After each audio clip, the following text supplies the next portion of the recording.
If someone ghosts you in Call of Duty, go get a bigger gun and stronger armor. But if someone ghosts you in real life, then you may want to tone things down just a tad. If a person soft ghosted you, where things just slowly fizzled out over time, you may have gotten a feeling that things will not last. But if the last message you got from them ended on a positive note, with them expressing a desire to see you again, and then suddenly the door of silence is slammed in your face, the first instinct for many people is often to need to know what is going on. As you probably care about the person, or were busy with business negotiations, it is normal to want answers. Are they hurt and in a hospital, or heading to meet Hades?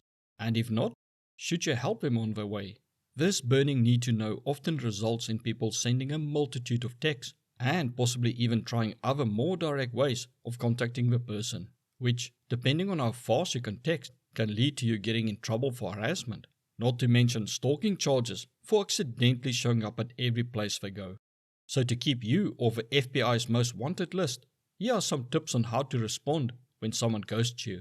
Take a step back and take a deep breath. Don't take things personally, or not immediately. At the moment, you don't know why the person is not responding.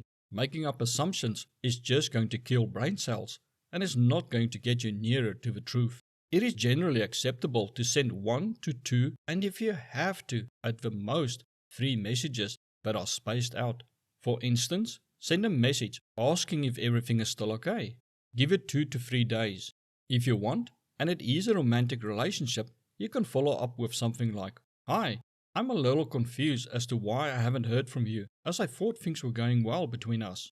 However, wishing you the best." For a business deal, you can change it to, "Hi, I'm a little confused as to why I haven't heard from you, as I thought you were interested in the item I am selling, or as I intended to purchase the item you are selling."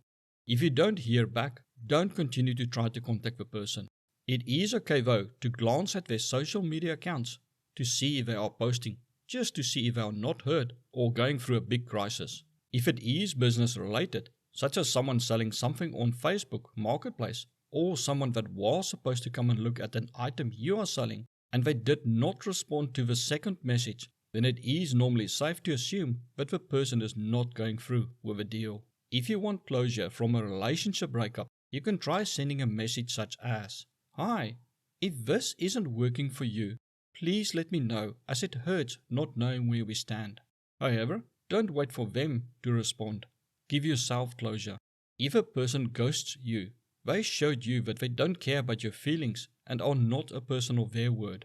That is not a person you want in your life. It may be confusing because they may have appeared kind and lovable before, and ghosting you just does not make sense. However, if they did ghost you, then the person you thought they were does not exist. Even if they struggle with dealing with their emotions or a big crisis, they still chose to ignore your feelings by not at least sending a simple text that can be done in under a minute. Note that scammers do use ghosting to vet potential victims. They list an item for cheap and then give sporadic communication where they may be silent for days without explanation to see how desperate you are to get the item.